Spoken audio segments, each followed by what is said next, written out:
millennial reign. But people have got this weird idea of the millennial reign beginning after Gog and Magog, but I just wanted to point out that that's not the way it's read here. What happens before here? I mean, if there's this clear answer, I mean, I think so. What happens immediately before here in Revelations 19? And I think this the writer, yeah, and I think this is the only reason why people start talking about Gog and Magog beforehand is because of this verse here, when it says, "Then I saw," or this passage from 17 to 21 at the end.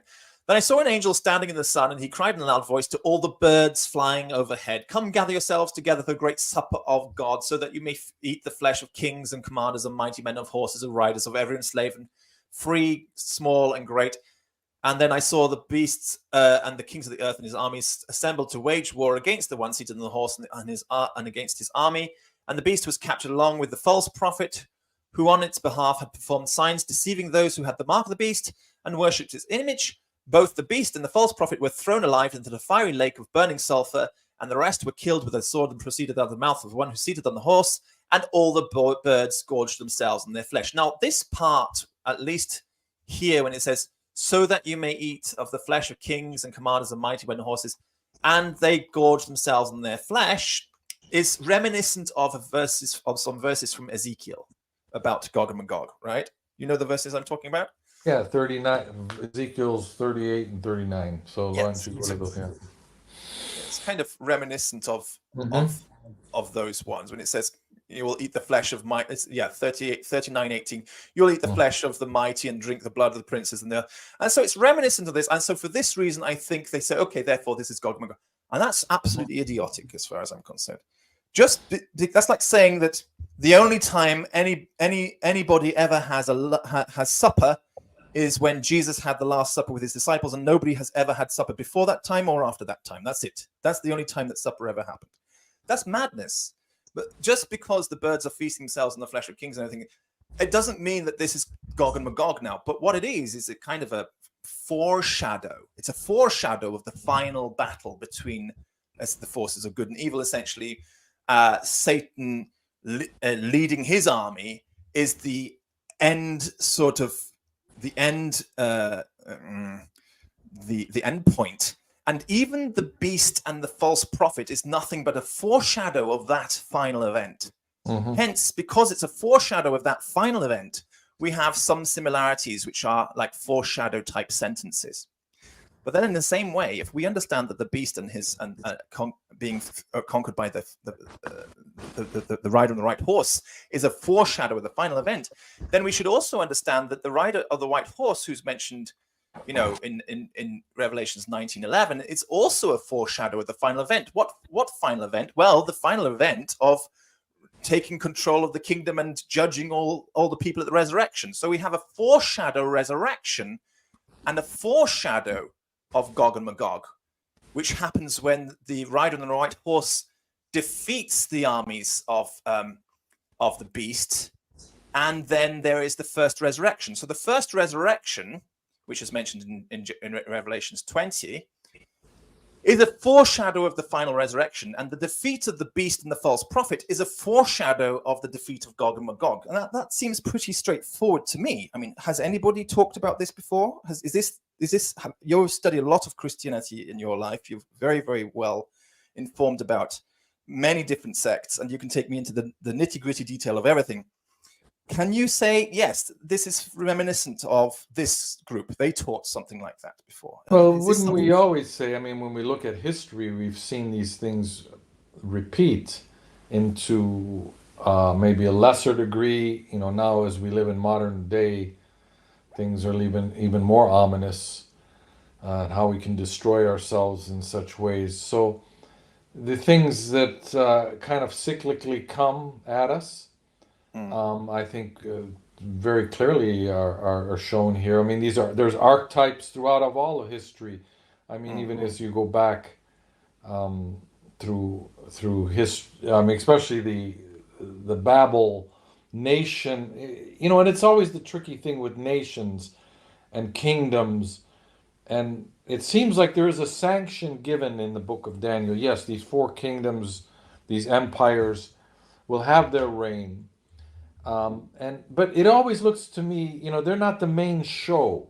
They're like a Right. peripheral show, but we know that there's a spiritual dimension. We see this very clearly in Daniel with the archangel Michael fighting the prince of Persia, and the realities behind this. So this right here, this imagery of Satan, these minions and these powers and principality behind this have manifestations throughout, obviously here, and this is coming down to the wire for them. This is kind of like the writing has been on the wall, but now they're seeing their last breath. Although they're going to be chained, and there's going to be a time given, which is an interesting concept.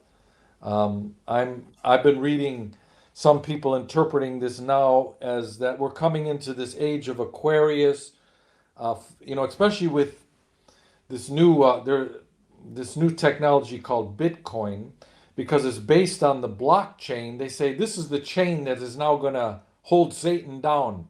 Oh, I see. And it's well, it's maybe this is actually reference to like AI being the change, and I can explain how that's possible. Could be like this: if we are going to use AI in the future to rule the world, or to govern things in the world, to find out what we should be doing, what we shouldn't be doing, what's real and what's not real, and if it's pure logic machine, basically what we've got. Hopefully, once we get past these AI wars, which are causing so much pain and suffering to people, but once we get past that, we get into the point where hopefully people are consulting machines to identify exactly what is fact, what is real, what is tangible, and what is falsehood, what is bogus, what is lies, and what is rubbish. So you could say that this could become a tool, like basically, like you talked about before, a ledger tool, a true ledger sort of tool, which basically allows you to identify the truth, and therefore everybody says, okay, forget all the mumbo jumbo and waffle. All we really need to know is the fact. And in this way, Satan can be bound for 1,000 years, because his kingdom relies on lies. That is the power of his kingdom. He's the prince of lies. That is his power. If people rejected lies and said, no, we're only going with facts from now on, and anything else we don't care, we're not interested, we're only just going to go with the facts are the only thing which matter from now on, then you could say that yes, he will be bound. But it means that at a certain point, people will at least, Gomer, Persia, Cush, and Put, north, south, east, and west, the four corners of the earth, will be misguided by Gog, Magog, who will be deceived by Satan. And they'll say, forget fact. We're not interested in fact.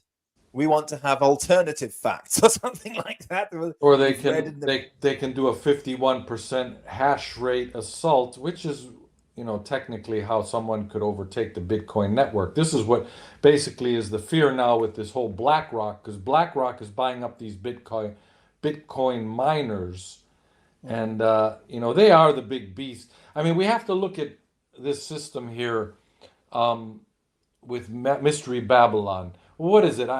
Many have interpreted. So we'll go back. This is really not something that. Obviously, all politics, and I think this is where people sometimes are when they're listening to what you're saying and what you've done, especially the imagery where we have the Soviet star and what you've been talking about with communism and some of your latest talks. I mean, people got to get the point. You're talking about an ideological purity of a political equity here. But behind this, we know that at the end of the day, it is follow the money.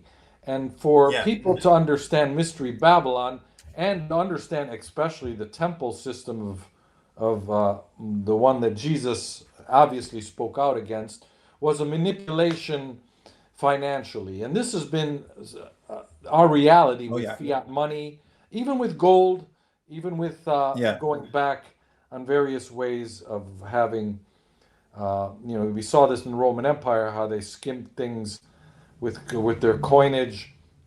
So there's powers that be weights and measures. Assets. They have the assets, and they use their power to corrupt the masses, either keep them in check or hold them as slaves. So this is very clear to me that there could be something connected financially here. So now we're coming into an age where the ledger has now been created by harnessing energy, and therefore it's only a functional thing if everybody uses it. So it's decentralized in a sense, which is where we've come to, especially with Bitcoin. If you study and you really do a deep dive on Bitcoin and try to understand it, it's not a cryptocurrency. It is certainly energy harnessed on a ledger, click, tick tock, each block. So you have a history of transactions that go back now to 2009 from the first Bitcoin block. So you're looking at something very interesting. Now with AI, it's programmable. But one of these things that AI has come to realize is that this system, and it cannot hack into it because it is a very simple computer language program that is in you can't hack into it. That's the reason why it's what it is, and that's why it's worth $25,000-$30,000 per 100,000 satoshis, which is one Bitcoin. And so therefore you're looking at a system that is in existence today on the computer, harnessing this energy that is impenetrable.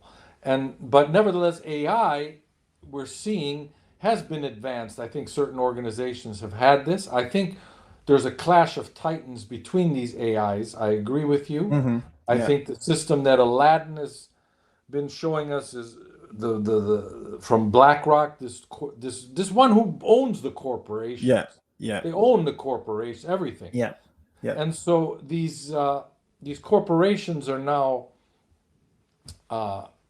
also seeing the truth of Bitcoin, it was created for all common people. So we have one country that totally runs on this. It's called El Salvador. Well, what does El Salvador mean? The savior. So I mean, it's very interesting if you look at some of these names. But I think we're getting too much into the nitty-gritty detail of interpreting the pattern here. What we should really try to come down to, and I don't think we should allow our minds to stray off this, is we should have to come down to the simple structure of the symbols. And I think that there is no reason to assume that this structure is not linear in time. Do you understand what I mean? That first we do notice that there is a beast. Then that's in chapter, what is it, 13. Then in chapter 17, we notice that there is a woman riding that beast. Then we notice in chapter, and this is where the woman is riding that beast. Then we notice in chapter 18 that the woman who was riding the beast has been destroyed. Fallen is Babylon. And then we notice in chapter 19 that after the woman has been destroyed, then the word of God comes to rule the world. And the word of God destroys the beast and his army. And then after that, the next sequence in chapter 20, which we saw earlier, is that the millennial reign begins. So Joe, Satan's bounce.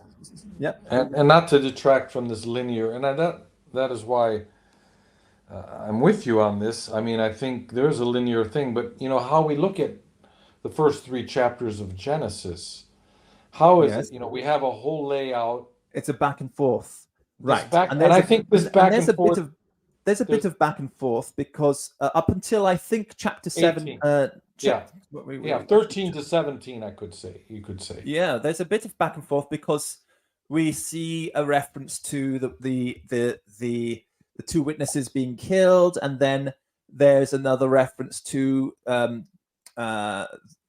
the kings of the earth, and that's like in the place where it mentions where the 2 witnesses have been killed before the 2 witnesses have been killed. So there is a bit of back and forth, but then suddenly we seem to get to